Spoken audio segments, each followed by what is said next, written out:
Brought to you by Sensodyne K। अभी लेके आए सेंसोडेंट के। टूथ का करंट गॉन तो लाइफ का करंट ऑन। आज शो शुरू करने से पहले हम अपनी सारी महिला दर्शकों को विश करना चाहते हैं a very happy women's day. आज का सेहत खास आपके लिए ही है। अनचाही प्रेगनेंसी से बचने के लिए बहुत सारी महिलाएं बर्थ कंट्रोल पिल्स यानी कि गर्भ निरोधक दवाइयां जो होती हैं उनका सहारा लेती हैं, पर इन्हें लेकर ज़्यादातर महिलाओं के मन में कई सारे सवाल भी होते हैं। ज़्यादातर लोगों को लगता है कि अगर बर्थ कंट्रोल पिल्स लेना शुरू कर दी तो आगे जाकर प्रेग्नेंट होने में समस्या होगी, या ये भी हो सकता है कि प्रेगनेंसी ना ही हो पाए। इसको इनफर्टिलिटी भी कहते हैं। कई महिलाओं को ये भी लगता है कि बर्थ कंट्रोल पिल्स की वजह से उनकी सेक्स लाइफ पर असर पड़ेगा, सेक्स करने की इच्छा एकदम खत्म हो जाएगी। अब आज के एपिसोड में इन सारे सवालों के जवाब जानेंगे डॉक्टर से, पर उससे पहले ये समझ लेते हैं कि बर्थ कंट्रोल पिल्स कैसे काम करती हैं और इनको लेते हुए किन बातों का ध्यान रखना जरूरी है।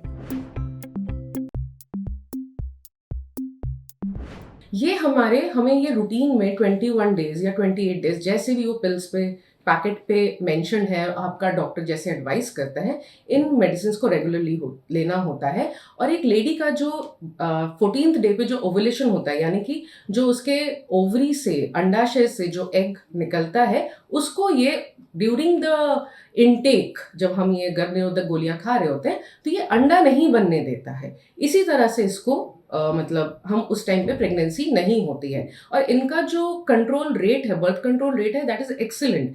अगर आप हमें उनको regularly time to time medicine ले रहे हैं तो फिर अनवांटेड प्रेगनेंसी होने का रिस्क हमारा ऑलमोस्ट लेस देन 1% हो जाता है, which is very low risk.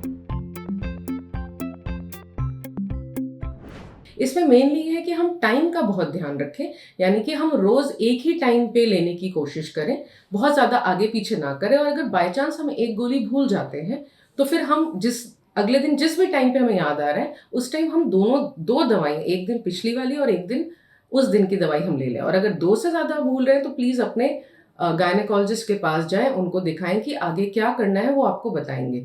दूसरी बात है, जब हम गर्भ निरोधक गोलियां शुरू करें, वो स्टार्ट करने के 3 से 6 महीने में हम एक बार जाके गायनेकोलॉजिकल कंसल्ट ज़रूर लें कि हमें किन और कोई टेस्ट हमें कराना है, या हमारी कोई चेंजेस हमें फील हो रहे हैं, हमें कोई भी दिक्कत हो रही है, तो वो आप अपने नियर बाय हॉस्पिटल जाके उसको डिस्कस करें एंड उसके अकॉर्डिंगली वो आपको आगे बताएंगे कि क्या करना है। ऐसा कुछ भी नहीं है, हमें डॉक्टर की सलाह के अनुसार ये टैबलेट्स, ये पिल्स लेनी है। और जनरली इनको छोड़ने के बाद हमें हमारा ओवुलेशन जो है वो वापस शुरू हो जाता है, वी कैन कंसीव इजीली। ये जो क्वेश्चन है इस पे अभी तक बहुत कम डेटा है, बहुत डिटेल्ड डेटा हम लोगों के पास नहीं है। कहा जाता है कि अगर बहुत लंबा यूज हो तब जाके ये सेक्सुअल डिजायर पे कुछ इफेक्ट कर सकता है, अदरवाइज फॉर शॉर्ट ड्यूरेशंस ये ऐसा कुछ भी नहीं करता है। और अभी इन डेप्थ स्टडीज की इस सेक्सुअल डिजायर वाले क्वेश्चन पे अभी जरूरत है। कोई भी बर्थ कंट्रोल पिल लेने से पहले ज़रूरी है कि आप डॉक्टर की सलाह लीजिए। अपने मन से कोई भी दवा लेना खुद शुरू मत करिए, ये आपकी सेहत के लिए नुकसानदेह हो सकता है। अब बढ़ते हैं सेहत के अगले सेगमेंट की तरफ, तन की बात। पीरियड्स के दौरान बहुत ज़्यादा दर्द होता है, इसको नॉर्मल समझकर मत झेलिए, कुछ और वजह भी हो सकती है।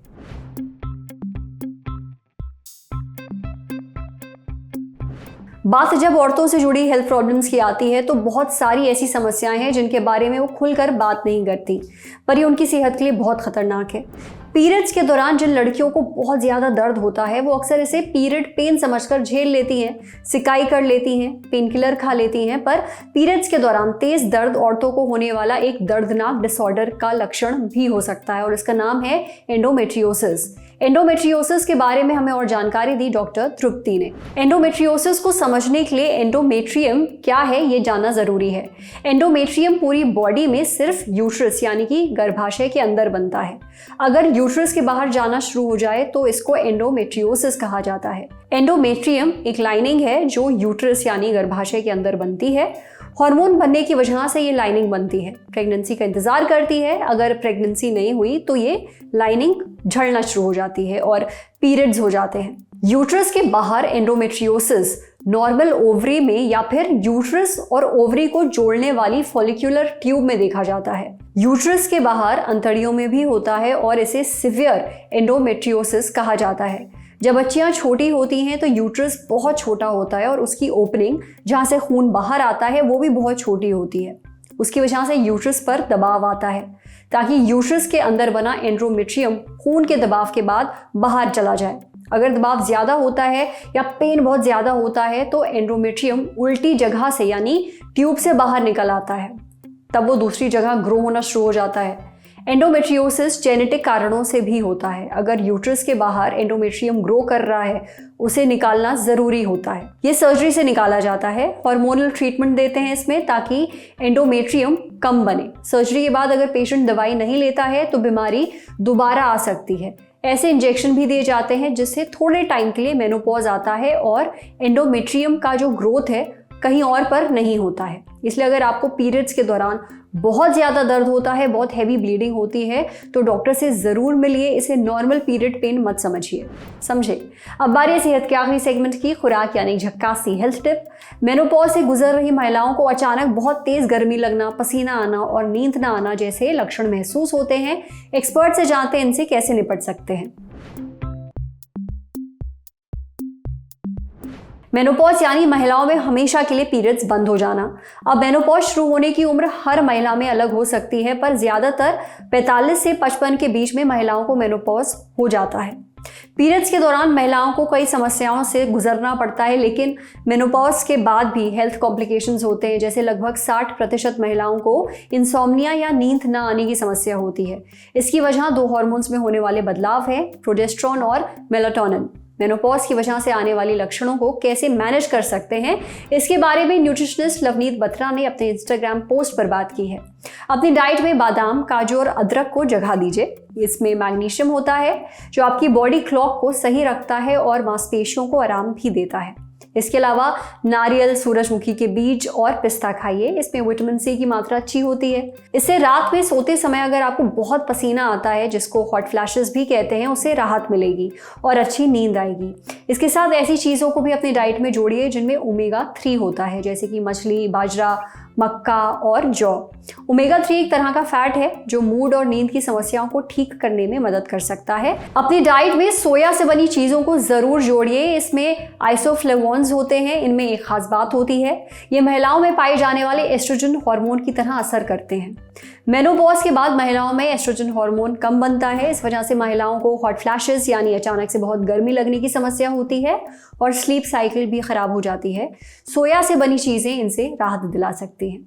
आज सेहत पर इतना ही। अगर आप एक डॉक्टर हैं, हमसे कुछ शेयर करना चाहते हैं तो जो ईमेल आईडी इस वक्त आपको अपनी स्क्रीन पर दिख रही है उस पर हमें एक मेल भेज दीजिए। एक ज़रूरी सूचना, चुनाव आ रहे हैं, जल्दी शुरू होगी चुनाव यात्रा। ललन टॉप चुनाव यात्रा में हम पहुंचे कहां, बताइए आप। क्या है आपकी लोकसभा सीट का नाम और क्या है कवरेज की वजह? वो कौन से फैक्टर हैं जो आपकी सीट को बनाते हैं खास? मेरी सीट, मेरा फैक्टर भेज दीजिए मेल chunav@lalontop.com पर। सूचना समाप्त। शुक्रिया।